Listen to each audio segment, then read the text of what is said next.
కేశవన్ కుటుంబ సభ్యులకు నమస్కారం. నేను తోటకూర రఘు. డిసెంబర్ 25వ తారీఖు అనగానే అందరికీ క్రిస్మస్ గుర్తొస్తుంది. విజయవాడ వారికి క్రిస్మస్తో పాటు మరో గగుర్పాటు కలిగించేటువంటి ఒక సంఘటన గుర్తుకొస్తుంది. అదే వంగవీటి రంగా హత్య. వంగవీటి రంగా హత్య డిసెంబర్ 25 మిడ్ నైట్, అంటే 26వ తారీఖు 1988లో జరిగితే 1972 మార్చి 19న ఒక సంఘటన జరిగింది. అది ఆంధ్రప్రదేశ్ రాజకీయాల్ని, ప్రత్యేకించి ఆంధ్ర రాజకీయాల్ని, అంతకుమించి విజయవాడ రాజకీయాల్ని మలుపు తిప్పినటువంటి సంఘటన. అదే కామ్రేడ్ చలసాని వెంకటరత్నం హత్య. ఆ రోజుల్లో ఇంత పోలీసు బలగం లేదు, ఇంత ఆధునికమైన టెక్నాలజీ లేదు. అందువల్ల లా అండ్ ఆర్డర్ కాపాడే బాధ్యత కూడా కమ్యూనిస్టులది. వీళ్ళే లా అండ్ ఆర్డర్ అనమాట కాపాడుతుండేవాళ్ళు ఎక్కడ దొరకని జరిగిన. అట్లాగే ఆ రోజు నేను బస్సులు లేవు, ఒక ట్యాక్సీలు ఎక్కువగా తిరుగుతుండేది, ప్రత్యేకించి హైదరాబాదు విజయవాడ మధ్యలో. అసలు హైదరాబాదు విజయవాడ మధ్యలో చాలా నిర్మానుష్యంగా ఉండేది రోడ్డు మార్గం. వీళ్ళు రాత్రిపూట అనమాట ఏమి ఎక్కడ వీళ్ళు ఈ ట్యాక్సీల మీద అటువంటి దాడులు జరగకుండాను, అలాగే ట్యాక్సీ డ్రైవర్లు కూడా అనమాట ప్రయాణికుల పట్ల అనుచితంగా ప్రవర్తించకుండాను ఒక క్రమశిక్షణతో నడిపేలా ఆ యూనియన్లు చేస్తుండేది. ఆ యూనియన్ని మొత్తం కూడా అనమాట ట్రేడ్ యూనియన్ లీడర్గా అనమాట చలసాని వెంకటరత్నం గారు నిర్వహించేవాళ్ళు, చూసేవాళ్ళు. ఆయన ఎంత పకడ్బందీగా అంటే ఆయనకు full timer, communist party full timer, అలాగే మున్సిపల్ కార్పొరేటర్ కూడా. ఆయనకి ఏ చిన్న సమస్య వచ్చినా అసలు తెల్లవారు లేస్తే అన్నమాట ప్రజల సమస్యలు, ప్రజల యొక్క ఈ మీటింగులు, ప్రజా దర్బార్లు ఇవే. ఎవరికైనా ఏదైనా సరే సూట్ కేసు కానీ, ఏదన్నా పర్సు కానీ, ఏదన్నా పోతే, లేకపోతే చోరీ జరిగితే ఆయన గనక నోటీస్కి వెళ్తే 24 గంటలు ఏ ప్రాంతంలో జరిగింది ఏంటి అని చెప్పి మొత్తం అనమాట ఆచూకీ తీసుకొచ్చి వాళ్ళకి హెల్ప్ చేస్తుండేవాడు. అంత గ్రిప్ ఉంది ఆయనకి. అలాగే ఈ ట్యాక్సీ యూనియన్ వల్ల అనమాట ఫండ్ కూడా ఎక్కువగా ఉండేది. అంటే వాళ్ళ యొక్క కమిషన్లు దీనికి వసూలు చేయటం, దీనివల్ల అంటే యూనియన్ ఫండ్గా. దానితో అంటే కొంతమంది అంటే ఎప్పుడైతే ఆ ఫండ్ పెరిగిందో, లేకపోతే ఆ యొక్క డ్రైవర్ల మీద అనమాట క్రమశిక్షణ అనేటువంటిది కొద్దిగా పట్టు బిగించటం, కొంచెం పక్కాగా అంటే కట్టుదిట్టంగా ఉండటం జరుగుతుందో దానిలో కొంత రివోల్ట్ జరుగుద్ది.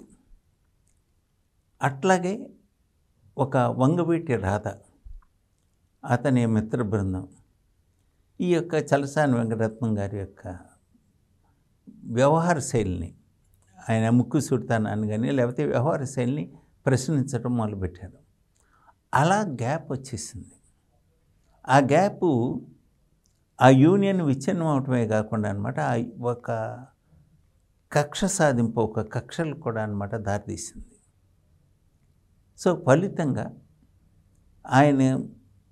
ఆయన ఉన్నంతకాలం ఇంకా ఎదుగుదల లేదు అని చెప్పేస్తూ ఆ యొక్క పోటీతత్వం కానీ, లేకపోతే వాళ్ళ మధ్య వచ్చినటువంటి గొడవల వలన 1972లో ఆయన్ని అంటే హైదరాబాద్లో అనమాట మీటింగ్ జరిగింది.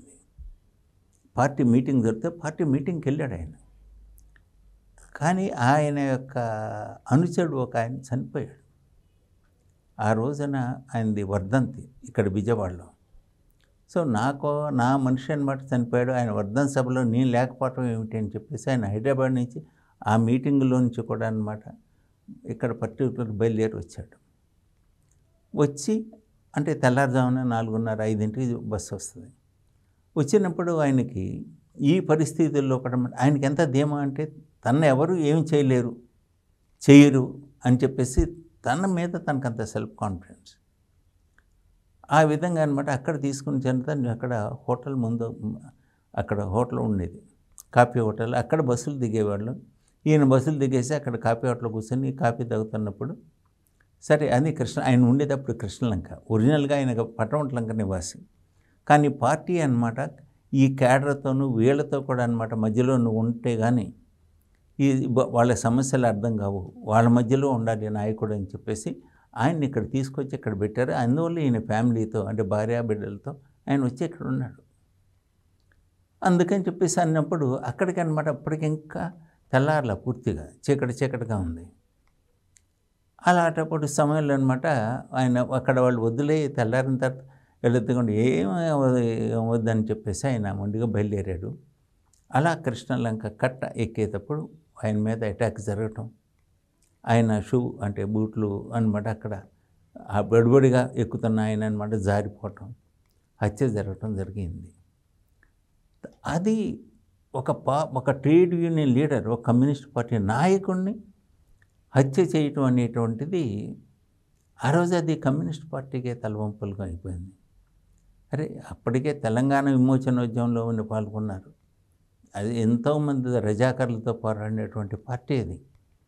ఆ పార్టీ చాలా అంటే ఈ హత్యని అనమాట జీర్ణించుకోలేకపోయింది. దరిమేళ వంగవీటి రాధ అంటే వంగవీటి రంగ యొక్క అన్న వంగవీటి రాధాకృష్ణమూర్తి అనేవాళ్ళు అప్పుడు. తర్వాత ఆయనకు ఇంకో నిక్నేమ్ కూడా ఉందనుకోండి.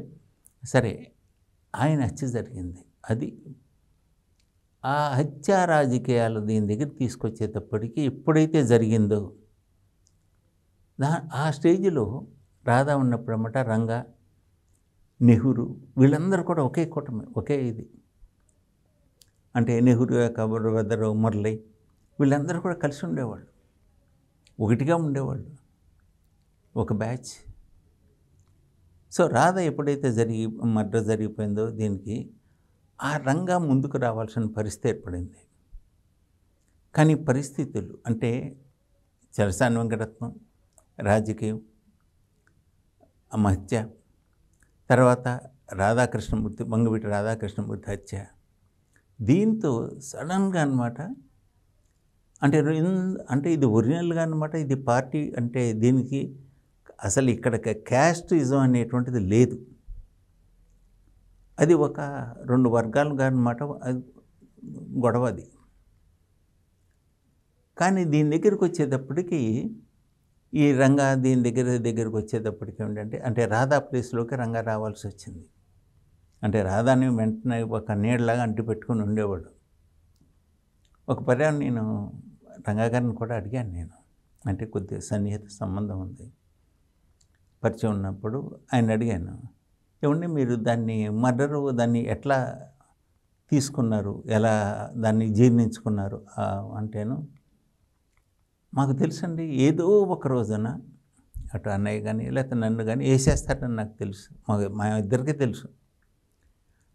సో అది ఒకరోజు ఇంకొక రోజు గడిచింది అంటే అన్నమాట మన జీవితకాలం ఒక రోజు పొడిగింది అని చెప్పేసి అనుకునేవాళ్ళు. అంటే ఒకరోజు ఎక్స్ట్రా బతికాము అని చెప్పేసి అట్లాంటిగా అప్పుడు అనమాట. అట్లాంటిది ఎవరు ఆయన ముందు ఆయన కావచ్చు లేదా నేను కావచ్చు. అలాంటప్పుడు అనమాట ఏమిటి అనేటువంటిది అనుకున్నప్పుడు ఇమ్మీడియట్గా ఏం చేయాలి అనేది ముందుగానే మాకు ప్లానింగ్ ఉందండి.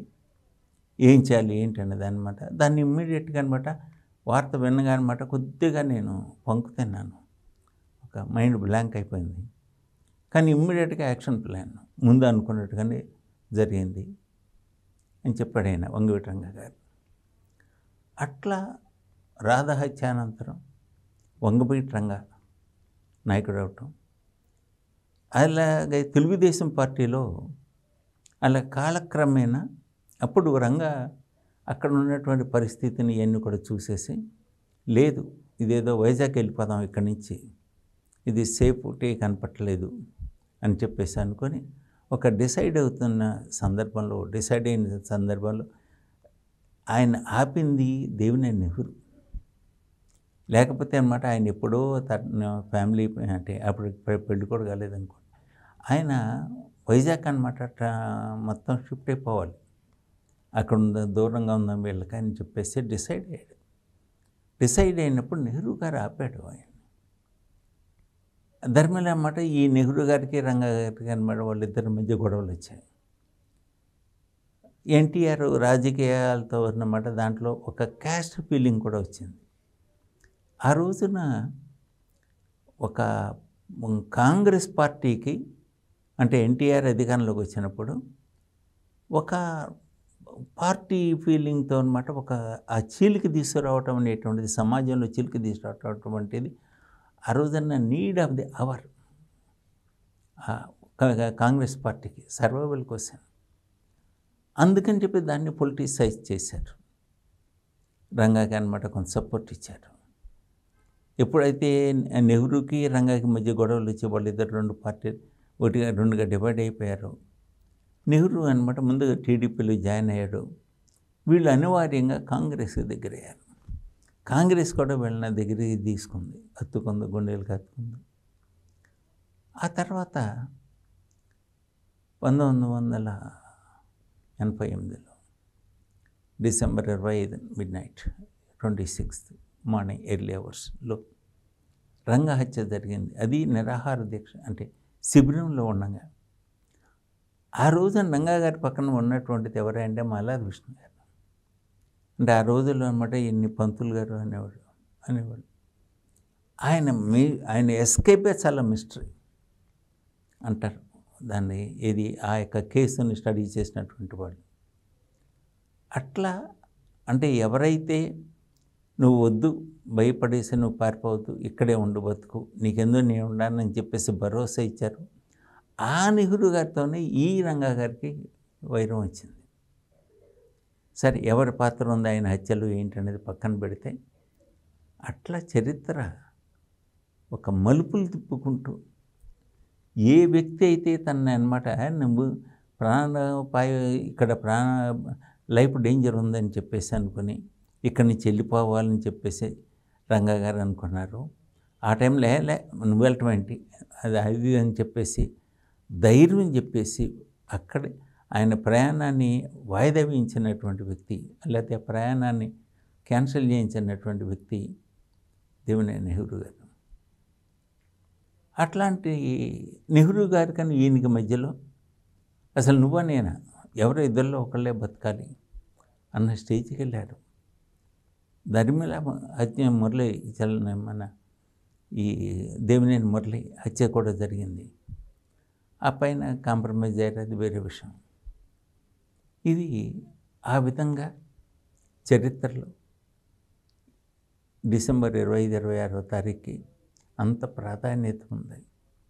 అదనమాట రంగా ఒక వర్గానికి నాయకుడయ్యాడు, ఒక పార్టీకి అనమాట లీడ్ చేశాడు. సరే, చివరికి ఏంటంటే ఆ సాక్ష్యం చెప్పేటువంటి వ్యక్తి కూడా ఇది రంగా గారి మరణానంతరం చెప్పే వ్యక్తులు కూడా మిగలలేదు. అదొక కథ. ఇదండి మనకి రంగా గారి. అంటే అక్కడ విశేషం ఏంటంటే మొత్తం రంగా గారు అనమాట వెళ్ళిపోయేవాడు విశాఖ, నెహ్రూ గారు ఆపటం. అసలు ఒకళ్ళు తెలియకుండా ఒకళ్ళు టీడీపీలో చేరాలనుకోవటం, రామారావు ఇద్దరు ఎన్టీఆర్ అభిమానులు కావటం, అదంతా కూడా మరి చాలా డ్రామాటిక్గా జరిగింది. ఇదంతా కూడా చూద్దాం ఇప్పుడు కథ ఇంకెలా ముందు టర్న్ అవ్వబోతుందో. సెలవు.